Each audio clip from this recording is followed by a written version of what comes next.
What's going on, guys? This is Rob, and if you're enjoying the content here on my channel, then make sure you hit the like button and make sure you hit subscribe so you can help decide what direction the content on my channel goes in the foreseeable future.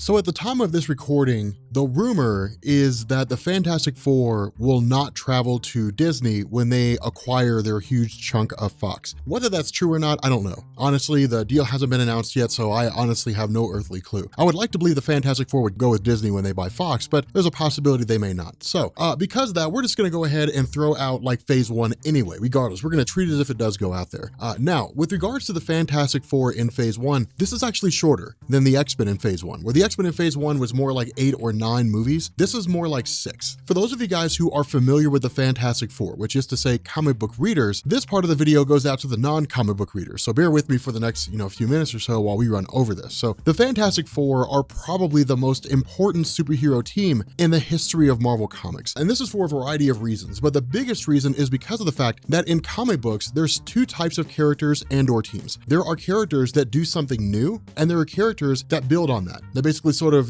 add their own little additions and tidbits to it. Team-based books had existed for years before the Fantastic Four. They go all the way back to DC Comics in the 1940s with the Justice Society of America. Of course, in 1960, DC published the Justice League of America, and that team's proven to, of course, been a lot more popular than the JSA, just because the writing was better and because the team consisted of more popular superheroes. It was really kind of like the creme de la creme of DC at the time. But in 1960, Marvel Comics was a new kid on the scene. I mean, they were the new guys for the most part. I mean, you had timely publications, and timely publications existed back in the 1930s, but by the time World War II ended, superhero popularity had basically died out. It was replaced by science fiction. The Great War was over. People wanted to focus on exploration and aliens and science fiction and all different kinds of things. And so because of that, DC shifted their focus. Now, Timely shifted their focus and they became Atlas Comics, and they started publishing a lot of science fiction things. But by the time there was this resurgence in the comic book scene, which is to say the appearance of Barry Allen the Flash in 1956, it brought in what we call the Silver Age of comics. So we call it that because it's just the second age. I mean, it's just called the Silver Age for whatever reason. And the whole idea was that Marvel needed something to pop, because if you were a comic book reader in the 1950s, you were reading DC Comics. DC had launched the Teen Titans. They had the Justice League. You had Batman, Superman, Wonder Woman. If Marvel was going to get the attention of comic book readers and bring them from DC over to their publications, they needed something that hadn't really been done before. And so what they did is they gave us the Fantastic Four. On the surface, the Fantastic Four is a team book. It's no different than any other team book we've seen before, save for one thing: family squabbles. And that was something that we hadn't seen. You hadn't really seen a superhero team that was composed of a family, and they bickered and they argued and they fought. They had the same kind of stereotypical family squabbles that people, that readers experienced in their own families, brothers and sisters arguing, husbands and wives arguing, different things like that. And it was amazing. I mean, Fantastic Four exploded onto the comic book scene like nothing before. And because of the popularity of the Fantastic Four, that was the premier title of Marvel back in the early 1960s, 1961, 1962. And so what Marvel did is they said, if we're going to start introducing more characters, then we're going to do it in a couple of different ways. Either we're going to do,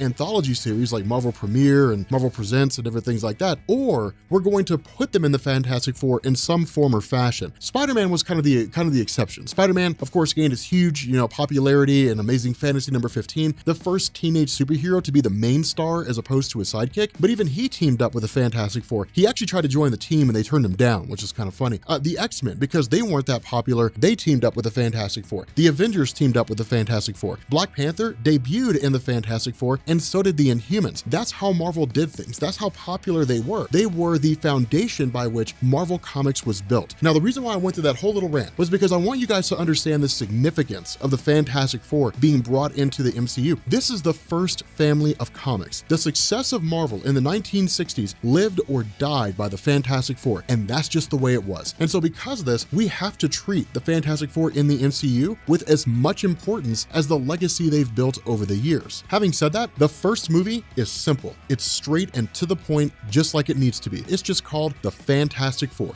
We're not calling it Fan-Four-Stick or anything like that like Fox did. We're just calling it Fantastic Four. Now, we run into our first problem when it comes to the Fantastic Four. Not their powers, but Reed Richards himself. In Marvel Comics, Reed Richards is the smartest person in the Marvel Universe for the most part. I mean, usually he might switch spots with Victor Von Doom, depending on who's writing the story, or even his daughter Valeria Richards, if you were following Jonathan Hickman's Fantastic Four. So we can kind of say that given the full publication history of Marvel as a whole, that Dr. Doom, Reed Richards, and Valeria Richards share the top 3 spots for the smartest people in the Marvel Universe. But the biggest problem we face with Reed is that if he's the smartest man in the universe, how do we reconcile that with the fact that nobody's ever really referenced him before? Now, we could go with the Ultimate Universe origin. Reed Richards is a young kid, he's a prodigy, he's super intelligent, he joins a think tank, eventually goes on to form the Fantastic Four, and everything else unfolded in the Ultimate Universe. In my mind, we need experienced Reed Richards. I say we go with the adult version of Reed Richards, who of course will be played by John Krasinski. I don't know why you would, cast anybody else but John Krasinski. Look at the guy, man! He looks just like Reed Richards! Look at him! Side by side! Looks just like Reed Richards. I think John Krasinski would be a great Reed Richards. His wife would make an amazing Susan Storm, but we need experienced Reed. And if we're gonna go with experienced Reed, it means he's been around for a while. We're talking about a guy who's in his 30s, most likely, maybe closer to 40. So we gotta talk about a guy who's experienced. How do we have adult Reed Richards, who's the smartest man ever, and we haven't referenced him before? That is a circle that I haven't been able to square yet. I've been thinking about it in different ways, and I kind of figured, well, we might be able to go the Amazing Spider-Man route. There was no reason to believe that Peter Parker existed in the Marvel Cinematic Universe prior to the events of Civil War. We saw him in Civil War, then he got his own movie, and that's it. But the difference is that we could easily chalk that up to the idea that Peter Parker's only been around for about 6 months as Spider-Man. Up until that point, he was just a kid who was living in New York and his uncle died, and that was it. I mean, we could really do a lot with that in terms of sweeping it under the rug. With Reed Richards, we can't. So we kind of have to figure that out. So I'm gonna leave that to you guys, actually. I'm curious what your all's thoughts are on how we roll Reed in and justify his existence in the Marvel Cinematic Universe while being the smartest man in the Marvel Cinematic Universe. But in terms of their powers, it's actually pretty simple. So the overall plot of this film, the overall core of this Fantastic Four film would be just like the X-Men in the sense that it comes out of Infinity War. Infinity War is going to be the sort of jumping off platform for the Fantastic Four in the MCU. And what we do is we bring in the organization SWORD. Now in Marvel Comics, you have a variety of different groups that exist out there. I mean, you've got like Factor 3, for example. It was an old X-Men villain team, didn't perform too well, but they appeared back in X-Men number 28. They were created by Roy Thomas. I think it was back in 1967 or something like that. Of course, Factor 3 was directly tied into the success of Spider-Man Sinister Six, which appeared back in Amazing Spider-Man Annual number 2 in 1964. You've even got organizations like the Hand, this old school Japanese mystical society. The history of the Hand's actually really cool. To sidetrack for a second, the Hand was originally a group of various people who broke away from the existing Japanese government or organized society, more or less, and then basically took to the mountains to practice their own sort of,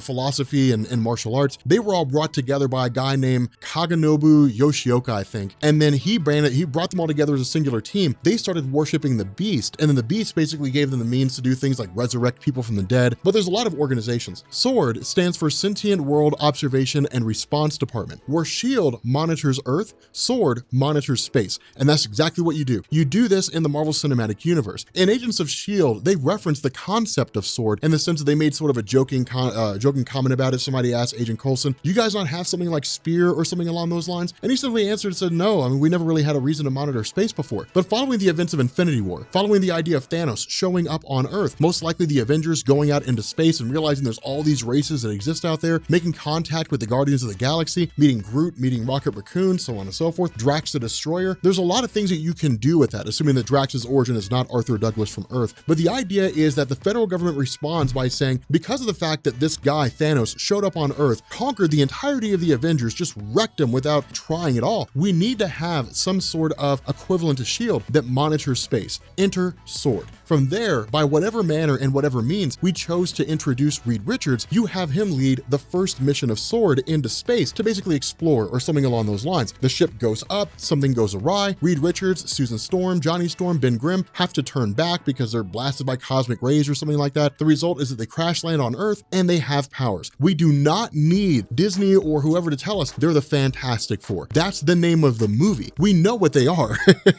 We know what the name of the movie is. And so following this, this, you kind of let the viewer sort of figure out what might happen next in the immediate, something along those lines. But for the second movie, you transition to what will probably be one of the most anticipated characters in the Marvel Cinematic Universe following Disney's acquisition of Fox. That character, of course, being Molecule Man. Now I'm just messing around. That character, of course, being Doctor Doom. Now, of course, Doctor Doom is one of the most notable villains who is out there in Marvel for a lot of different reasons. The most prominent reason was actually fleshed out during Jonathan Hickman's Fantastic Four. And of course, we saw in that story, which you'll find down in the description, that the various versions of Reed Richards from across the multiverse, every single time their universe's version or a universe's version of Victor Von Doom became a villain, they would capture him, they would lobotomize him, and they'd throw him below the Citadel. Because according to their logic, there is no one like Victor Von Doom who is as dangerous as he is. Dr. Doom's quest for power is insatiable. If he sets his mind on gaining absolute power, he will go to the ends of the world in order to make it happen. Dr. Doom's done this on a variety of occasions. Dr. Doom's stolen the power of Galactus. Dr. Doom's had the Infinity Gauntlet. Dr. Doom has had the Cosmic Cube. Dr. Doom has had the powers of the Beyonder, a nigh omnipotent being that comes from a Cosmic Cube. Dr. Doom had the power of the Beyonders, basically the race that this original Beyonder hailed from, who were virtually unstoppable and wiped out all the cosmic entities in Hickman's run on Avengers and New Avengers leading up to the collapse of the multiverse. Dr. Doom has always been able to acquire massive amounts of power, and even in his base level, he's easily equivalent to Doctor Strange when it comes to mysticism and all those different kinds of things. And so because of this, if we're going to do a movie about Dr. Doom, it has to be solid. It has to be strong. And so that's why I say we do not go with Stan Lee and Jack Kirby's Dr. Doom origin in Fantastic Four Annual Issue number 2. What we do is we pick up with Ed Brubaker's miniseries that was called The Books of Doom. And the Books of Doom literally detail the origin of Dr. Doom in spectacular fashion. From the time that he was a little kid, his mom sold her soul to the devil, from the time that, his family was ousted from the local village, traveled to the United States, when he first met Reed Richards, when he started picking up in magic and mysticism, when he became the leader of Latveria, all these things that went into the development of his character, the philosophy of how he views himself, how he views the world, and how his people view him, it's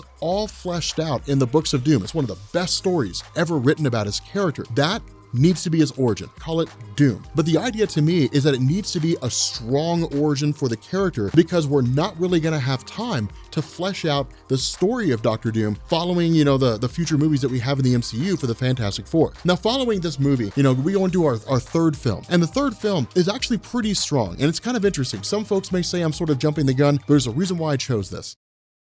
The third film that we choose for the Fantastic Four in the MCU is the original Galactus trilogy. And the reason for this is because, again, this expands on the Marvel cosmology. So far, all we really have are whatever alien races that we've seen in Guardians of the Galaxy. We have the Guardians of the Galaxy themselves, and we have Thanos and his Black Order, and that's probably going to be about it. Whatever else we end up getting, in Infinity War and Avengers 4, whatever expands on that, maybe some cosmic entities, not really sure. It's too early to know. But we're going to basically be seeing somewhat of an expansion when it comes to the greater cosmology. With the Galactus trilogy, it expands it even more. And you play it out the way that we're used to seeing it. You play it out like the original story. You have Silver Surfer who arrives on Earth, says, hey guys, Galactus is coming. Y'all are screwed. Galactus shows up. He begins a process of starting to consume the planet, pays no mind to any of the Earth superheroes, doesn't care about them, doesn't listen to them, doesn't do any of that stuff. Galactus, for the most part in the film, is a backdrop. You don't really flesh him out that much. Instead, what this does is it establishes that Galactus is a force that's so extreme that he doesn't care about any of the Earth superheroes. The Fantastic Four team up with the Avengers, possibly the X-Men, depending on how far we are in their cinematic universe. You basically show that Galactus is this force that cannot be stopped by any conventional means on Earth. That's when you bring in the Watchers. You don't have to go into a great big huge thing. You can easily pawn it off. You can just say, this guy is Uatu the Watcher. The Watchers took a vow of non-intervention. They just watch everything unfold, and you tie that into Infinity War. You have Uatu basically look at the Earth superheroes and say, I've seen you guys fight against Thanos. I've seen what you guys were capable of. I believe that you guys will go on to do fantastic things. And because of that, I've decided to intervene. The tool you need is the Ultimate Nullifier. Point them in a direction of where to find it. The Ultimate Nullifier is revealed to be the same thing it is in the comics. It's this device that, if used, can wipe out virtually any being in existence existence up to and including the universe itself. Silver Surfer turns against Galactus after talking to, the superheroes or what have you. The Fantastic Four, the Avengers team up against Galactus. Reed Richards comes back with the ultimate nullifier. The day is won. And that's basically it. But what this does is it allows you to begin rolling the Silver Surfer in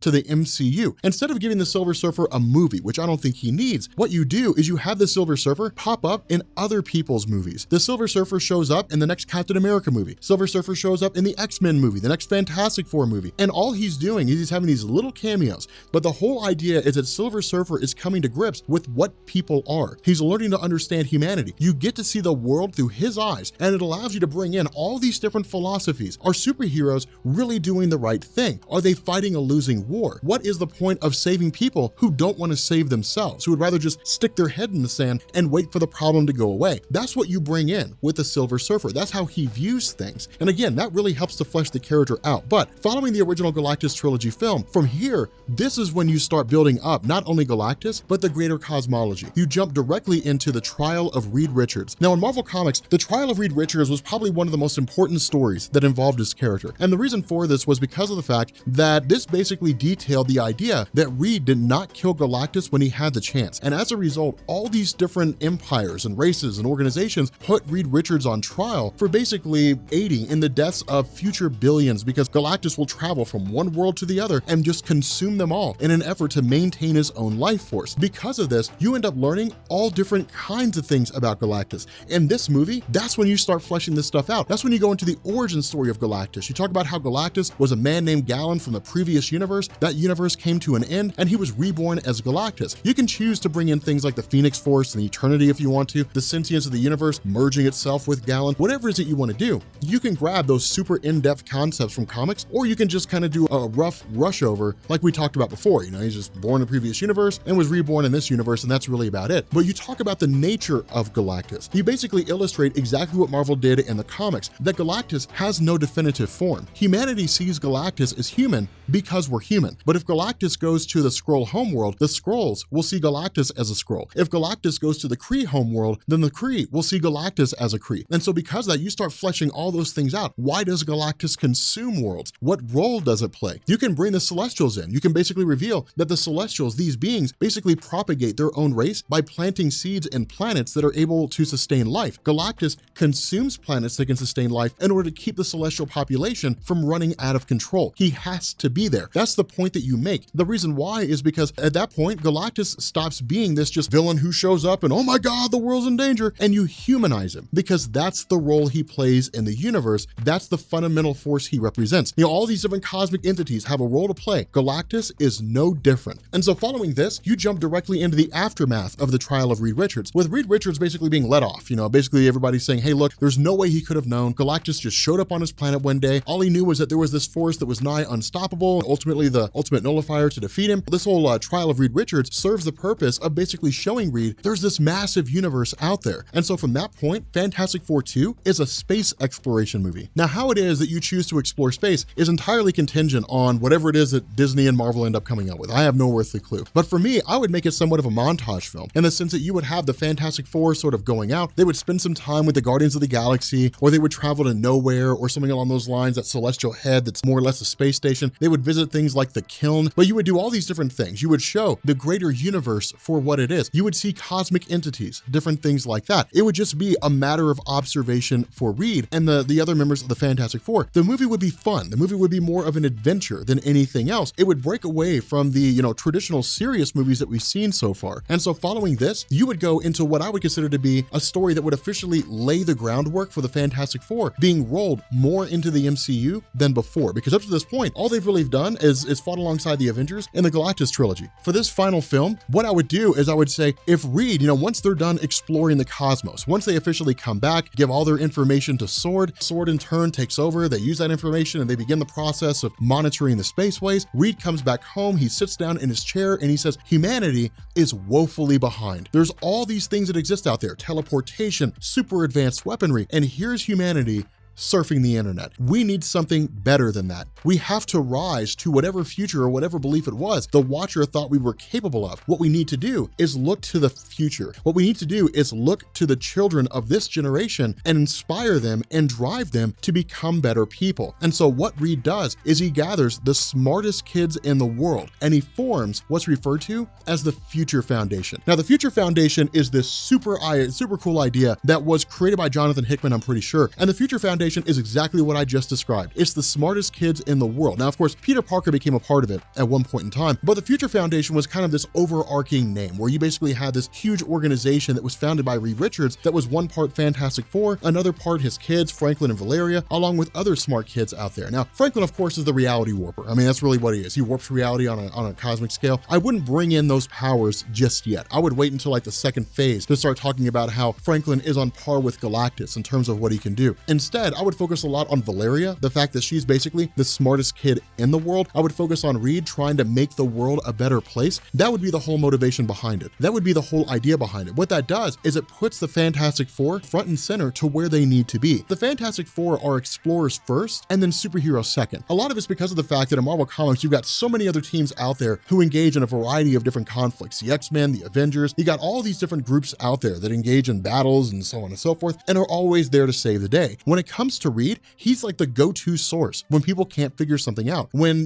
Beast, when Hank McCoy from the X-Men can't figure something out, he goes to Reed Richards. When Tony Stark can't figure something out, he goes to Reed Richards. Time and time again, people go to Reed Richards. You have them construct Four Freedoms Plaza. I would not have the Baxter Building yet. Four Freedoms Plaza was the original headquarters of the Fantastic Four before the Baxter Building was built. But you could use the Baxter Building if you want to. I mean, just have them erect it and it's sitting in the middle of town. But that's my vision for the Fantastic Four. Each of these movies, with the exception of the Galactus trilogy and the Trial of Reed Richards, each of these movies are for the most part disconnected, separate. One does feed off the other, but you don't have to have seen one in order to understand the other. Instead, they're largely standalone. They focus on the intricacies of the Fantastic Four as a team. They focus on the families. They focus on how it is that Chris Evans is playing both Johnny Storm and Captain America at the same time. They focus on all those different things when it comes to how it is that this team works and what their place is in the greater MCU. So with that being said, guys, we're going to bring this video to an end. If you are new here to Comics Explained, make sure you guys hit the sub button to become part of the Rob Corps. If you guys enjoy this video, make sure you drop a like and let me know what you guys think down in the comments section. Again, this is just kind of my vision, my view for, Fantastic Four, how I would do things, or at least how I would like to see things done. But at the end of the day, I have no doubt that whatever it is Disney and Marvel Studios churn out with regards to Fantastic Four and the X-Men, it's going to be amazing. It's going to be one amazing ride to see. Anyway, guys, we're going to go ahead and bring this video to an end, and I will catch you all later. Peace.